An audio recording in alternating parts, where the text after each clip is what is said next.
Hi friends, welcome to my channel. Friends, ಇದನ್ನು ನಾವು ಹಾಗಲಕಾಯಿ ಪಲ್ಯ ಮಾಡೋಣ. ಈಗ ನೋಡಿ, ಅದನ್ನು ತವಾದಲ್ಲಿ ಕಟ್ ಮಾಡಿ ಎಲ್ಲನೂ ಫ್ರೈ ಮಾಡ್ಕೊತಾ ಇದ್ದೀನಿ. 1/4 kg ತೊಗೊಂಡಿದ್ದೀನಿ ನಾನು ಹಾಗಲಕಾಯಿನ. ಈಗ ಫ್ರೈ ಎಲ್ಲ ಆಗಿದೆ. ಈಗ ಬಾಣಲಿ ಇಟ್ಟು ಎಲ್ಲನೂ ಸ್ವಲ್ಪ ಆಯಿಲ್ ಹಾಕ್ಕೊಳ್ಳೋಣ.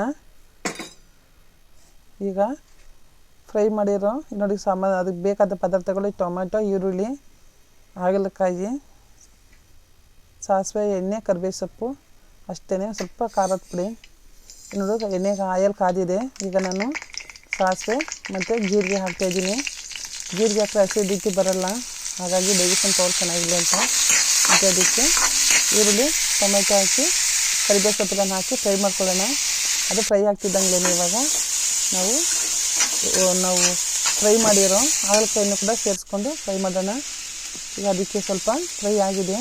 ಈಗ ಸ್ವಲ್ಪ ರೆಡ್ ಚಿಲ್ಲಿ ಸೇರಿಸ್ಕೊಳ್ಳೋಣ, ಮತ್ತು ಸ್ವಲ್ಪ ಧನಿಯಾ ಪೌಡ್ರು ಸೇರಿಸ್ಕೊಳ್ಳೋಣ. ಇದೇ ರೀತಿ ನಾನೆಲ್ಲ ವೀಡಿಯೋಗಳನ್ನು ಅಪ್ಲೋಡ್ ಮಾಡಬೇಕಂದ್ರೆ ತಾವುಗಳು ನನ್ನ ಚಾನಲ್ನ ಸಬ್ಸ್ಕ್ರೈಬ್ ಮಾಡಿ, ಲೈಕ್ ಮಾಡಿ, ಶೇರ್ ಮಾಡಿ. ಈಗ ಸಾಲ್ಟು ಕೂಡ ಹಾಕಿದ್ದೀನಿ. ಲೈಕ್ ಮಾಡಿ, ಶೇರ್ ಮಾಡಿ. ನೋಡಿಗಳು ಚೆನ್ನಾಗಿ ಬೇಯ್ತಾ ಇದೆ. ಮತ್ತು ಹೆಲ್ತ್ಗೆ ಒಳ್ಳೆಯದು, ಶುಗರ್ಗೆಲ್ಲ ಒಳ್ಳೆಯದು. ಮತ್ತು ಡಯಟ್ ಮಾಡೋರು ಕೂಡ ಇದನ್ನು ತಿಂತಾರೆ.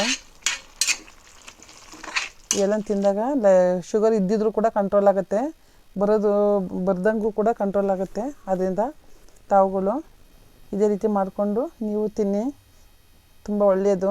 ಸೈಡ್ಸ್ಗೆ ಯಾವಾಗಲೂ ಇರಲಿ ಇದು. ನೋಡಿ ಎಷ್ಟು ಚೆನ್ನಾಗಿ ಬಂದಿದೆ. ವಾವ್, ಸೂಪರಾಗಿದೆ ಫ್ರೆಂಡ್ಸ್. ನೋಡಿ, ಸೈಡ್ಸ್ಗೆ, ಮುದ್ದೆಗೆ, ಅನ್ನ ಸಾಂಬಾರಿಗೆಲ್ಲ ಮಾಡಿ ಜೊತೆಲಿ ತಿಂದರೆ ಜೊತೆಯಲ್ಲಿ ತುಂಬ ಚೆನ್ನಾಗಿರುತ್ತೆ. ನನ್ನ ಚಾನಲ್ ಸಪೋರ್ಟ್ ಮಾಡಿ.